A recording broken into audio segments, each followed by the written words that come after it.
Welcome back to Rosary dreams. റൊസാരി ഡ്രീംസിൻ്റെ പുതിയൊരു എപ്പിസോഡിലേക്ക് എല്ലാവർക്കും സ്വാഗതം. ഇത് ഞങ്ങളിപ്പോൾ താമസിക്കുന്ന ഒരു സ്ഥലത്തിനടുത്തുള്ള ചെടികളാണ്. ഇത് തോട്ടമൊന്നുമല്ല, ഈ റെസിഡൻസിൻ്റെ അടുത്ത് തന്നെയുള്ള നമ്മുടെ വീടിനടുത്ത് തന്നെയുള്ള ഒരു തോട്ടങ്ങളാണ്. ഇത് അത്തിപ്പഴമാണ്. നമ്മുടെ നാട്ടിൽ ചെറുപ്പമാണ് കിട്ടുന്ന, നമ്മൾ ഉണക്കി ഡ്രൈ ഫ്രൂട്ടായിട്ട് ഉപയോഗിക്കുന്ന അത്തിപ്പഴമാണ്. ഇവിടെ ഈ നമ്മുടെ വീട്ടിലൊക്കെ കറിവേപ്പിലൊക്കെ നിൽക്കുന്നില്ലേ, പേരമരമൊക്കെ നിൽക്കുന്ന പോലെയാണ്, ഇഷ്ടംപോലെ നിൽപ്പുണ്ട്. വീണ് പോവാണ്, ആരും തന്നെ ഇത് പറിക്കാറില്ല. അപ്പോൾ അത് നല്ല പഴുത്ത് നിൽക്കുക, നല്ല ടേസ്റ്റുമുണ്ട്. അത്യാവശ്യം ഇഷ്ടപ്പെടുന്നവർക്ക് ഇഷ്ടപ്പെടും, അങ്ങനൊരു ടേസ്റ്റാണ്. അതുപോലെ തന്നെ ഇവിടെ വേറെയും കുറച്ച് മരങ്ങളുണ്ട്. ഇത് ആപ്പിളാണ്, ഗ്രീൻ ആപ്പിളാണിത്. ഇത് ചെറുതായിട്ട് ഉണ്ടായി വരുന്നതേ ഉള്ളൂ, ചെറിയ മുഴുപ്പായിട്ടേ ഉള്ളൂ. ഇനി അത് കുറച്ചുകൂടി വലുതാകാണ്ടെങ്കിൽ നമ്മുടെ പച്ചമാങ്ങ കഴിക്കുന്നൊരു ടേസ്റ്റാണ്. ഇതിപ്പോൾ ഒരു മരമേ ഉള്ളൂ കേട്ടോ.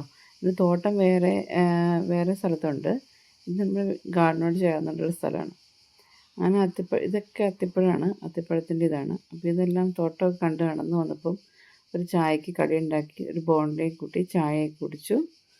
അപ്പോൾ ഇന്നത്തെ ഒരു ചെറിയ വീഡിയോ എല്ലാവർക്കും ഇഷ്ടപ്പെട്ടെന്ന് വിചാരിക്കുന്നു. മറ്റൊരു വീഡിയോയുമായിട്ട് വീണ്ടും കാണാം.